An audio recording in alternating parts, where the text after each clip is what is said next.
งมีท่านางอ้างแปลงข้างไตมาเลยดีสุขเลยดีมาพันพบในดอกเมป้าน้องต่าง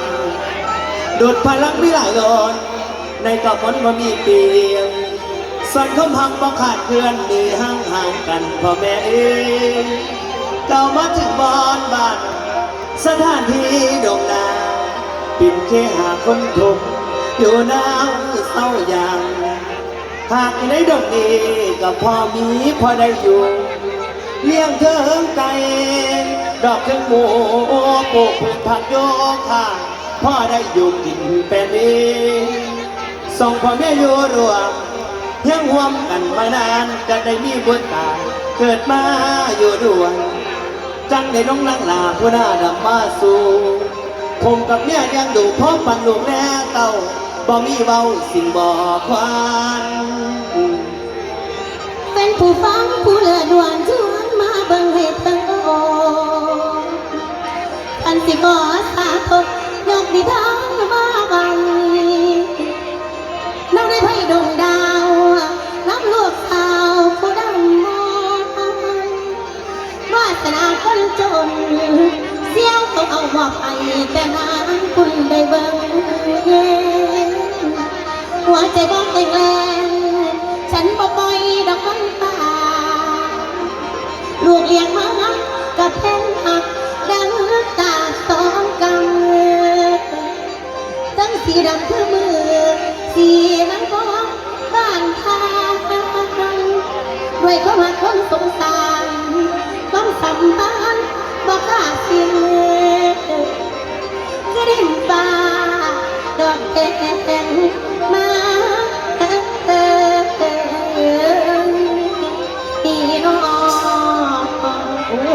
ไปยากมายากแค่ผมคนนั่งมาเครื่องหอดเน่าในดงดอนใหญ่แม่คนนั่งเทียบไก่เมียเขาอีพอเลี้ยงพี่น้องเอ้ยฟังได้สีตำเกียงหน่อยวันซุ้มสาวตัวฉันคือบุญยั่งนางเงื่อนหลังหน่อยพร้อมทั้งต่อยใจหน่อยนิ่มนวลลูกอีเมถึงบ่เป็นลูกแท้ๆฉันนี่หักไหลพี่น้องเอ้ยฉันนี่ชื่อว่าบุญยั่งนี่เสียวว่าชื่อว่าอีทองใบพอออกลูกมาแล้วนิ่มนวลอันนี้ปานดำอยู่แก้มข้างหนึ่งผัวมันก็ไล่ป่ามันไปเพราะผัวป่ามันแล้วตัวมันก็เสด็จไปจ้าวันนี้ไปตายทั้งนั้นทิมลูกไว้ให้คนเลี้ยงแต่หน่อยจนเท่านั้นเลี้ยงมาแล้วก็หักคือลูกอีลีลูกแท้ๆนี่แหละพ่อแม่พี่น้องส่วนลูกอีลีกับมีทุกคือกันได้แต่ผู้ชายอ้อยต่อยอรรถทั้งทุกทั้งหยาบป้าบุรีเท่าลูกเข้ามาหลายคักแท้มันขอนกันก็เท่าเลยเลิกกินโก้ธรรมดานั่นละจังไหนจังมีเงินเลี้ยงลูกป่านนี้ไปแม่จ๋าแม่จ๋าพ่อจ๋าลูกหลานอินฟ้านาก็ดองน้องบ่อยจะพ่อกับแม่แม่เราบอกคนบ้านไม่ต้องพูดไส้ที่พ่อจ๋าแม่จ๋าจังไหนละบาทเนี่ยลูกแม่จ๋าไม่ต้องว่าถามมันดอกถามอีหน่อยเพิ่งเกิดไม่หันใส่อีหน่อยเท่าไหร่โอ้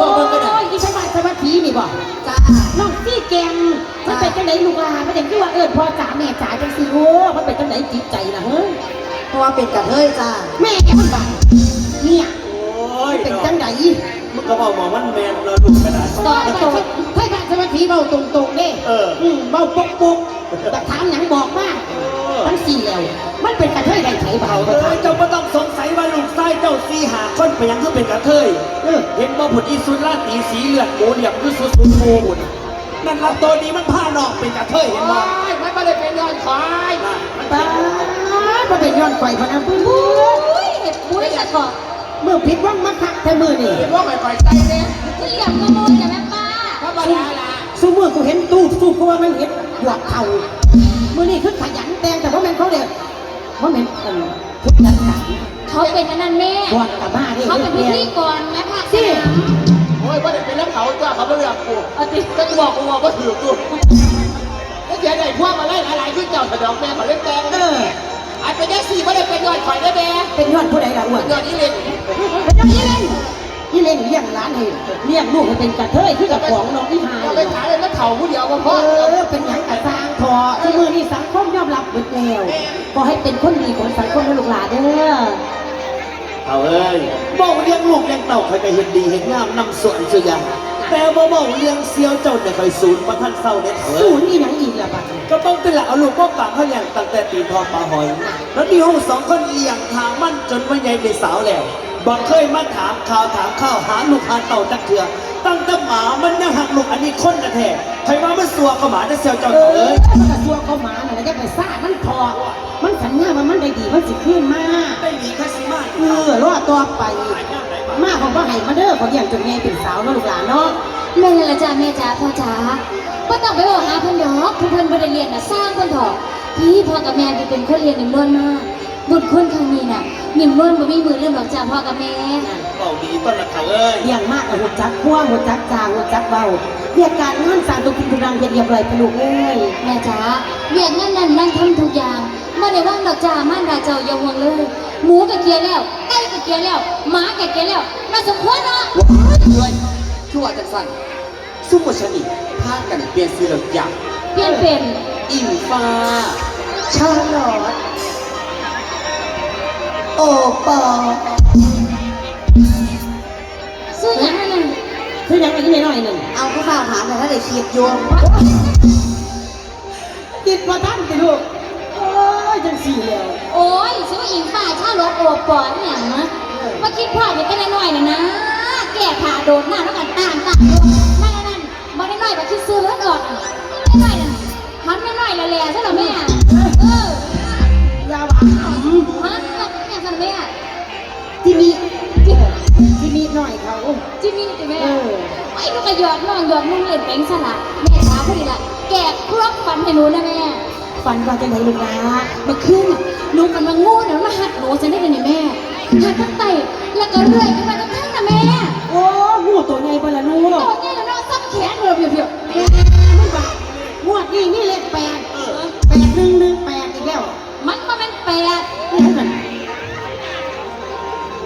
ฝันว่าจะได้ผัว ฟันไม่ได้เป็นผัว เอาพูดจะเป็นไปเดี๋ยวมึงพี่น้องหลายกว่ามึง พี่น้องก็ได้หลาย ไปยัง เราลาย เราหลาย มันเป็นเลขแม่นเบอร์ เป็นยัง หนูคิดว่าหนูจะได้ผัวจะได้ แม่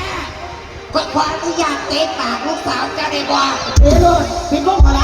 พวกร้อยกูเตะปากเลยนะ แล้วยกขึ้นมาทำไมบ้างกันลากรถอ่ะ ยกขึ้นมาก็เห็นอีน้องแนบอยู่ว่าอีตัวเอ้ยอีห่ามึงสิเบาอย่างมึงเคยซ้อนกระจกเบื้องซ้ายแล้วมึงจะกวางบ่ อันนั้นเลย โอ้ยหน้าดำหน้าเลียปานการปานนี้ซ่ามึงบ่ได้ดอกหัวนั่นนะ มันผู้หายมันเรียนภาษาหนาแลนหน่อยนึงอ่ะ อย่ามาหน่อยเขาเต็มแก้มมึงเปลี่ยนมึงนั่นบ่ได้ดอกหัว มันบ่แมนหนูฝันแม่นอยู่หนูฝันคิวอยู่ ฟันเที่ยว เออ ขาดไหน คนละคิวฝันแม่นนั่นแม่ พี่ หนูสิบอกจุเย่ฟังไปนะ เอาเราจะเก็บบ้าง ไปนั่งก่อน โอเคโอเคโอเค เวลาต่อดอกเลี้ยวบางนามาเนี่ย โอเค ร้อยดอกตาเนี่ยนะ เอารถมันกระแดดทุกวันทุกมาอยู่เนาะ เรื่องมันก็ได้ว่า พี่ เออ เอ้ยขอโทษเอาไปดีอยู่ เอ้ยพ่อแม่เอ้ยพ่อฝันนี่ฝันดีลูกก็ว่า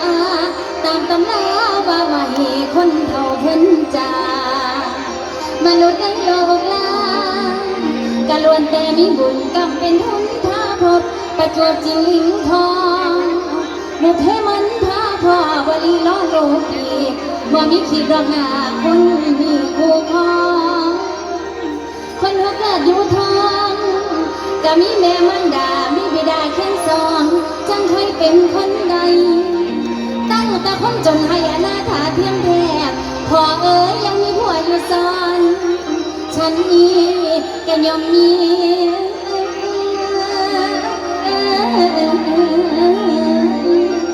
พ่อแม่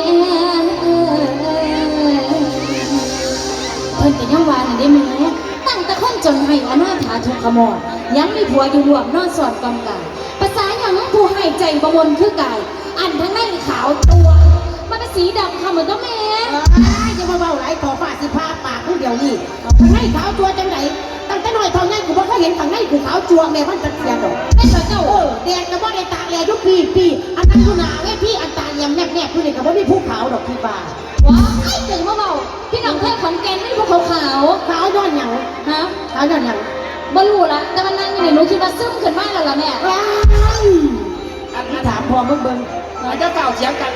ยัง คนไปตลาดนะเขาได้ยินข่าวสิเด้ ข่าวว่าจะไหน เขาไม่อยากได้ผัว เออ เขาได้ยินข่าวได้เมืองได้บ้างเขามาประกาศหาเรียกครูจ้ะ แม่อยากบอก ได้เมียได้บ้าง เออจริง กูจะไปทั่วละ เลือกคู่แบบไหนดูนี่ อ้าวองค์ไส้ที่หาพระองค์ แม่พอดีกับที่หนูฝันแล้วแม่ โอ้ เมื่อคืนเนี่ยหนูฝันว่าหนูจะได้ผัวหาคนอยู่เนี่ย เอาพวกนั้นปิดโค้งเลยมึง เอากันหนูกับงามเยอะแหละแม่ป้า ก็งามดอกกูงามกว่า ป้าตัวหัวเลยภาษาวันเลย ก็มาได้ละที่เจ้าบาทก็สวยได้ ก็ ไป ใส่กัน ได้ เลย เขากับว่าเลือกดอกมันผู้ให้โพดเขาประกาศว่าจะได้คนสวยคนงามหน้าดำปีอยู่ไปเขากับว่าเลือกดอกลูกหลา แม่จ๋าถ้าหนูไม่ได้ไปเลือกคู่ในคราวนี้น่ะหนูตายก็ได้แล้วแม่ว่าหนูเลยจะเป็นผัวนะแม่ เอ้ยก็จะได้โพดจะได้โพดจะได้ผัวก็ได้มึงหีเชี่ยวในผู้ใดกูถามมึงก่อน เจ้าน่ะละพระมันปิดไปเบิ่งนี่ก่อน คอยได้หีเชี่ยวบ่เขาว่าเป็นได้นะหมอท็อปคนละหีเชี่ยว อาเตี้ย หมอท็อปหีเชี่ยวแห้งมือนี่ วะ ไปว่าลูก แม่จ๋า เขาสิไปเรียกครูแล้ว ลูกก็ไปหาเนาะ นี่ อันน้องสาวหล่าไม่พอแม่นี่แม่ เบียนกันเดี๋ยวเบิ่งแล้วมีแต่คนงามๆลูกสาวเฮา ถ้าเดียว ไปแม่ว่ามันต้องได้จักคนละไปลูกหลาไปค่ะ จ้าแม่ ไปเตรียมตัวเขาว่างเด้อลูกหลาเด้อ จ้าแม่ แนวเป็นชายแต่กายลา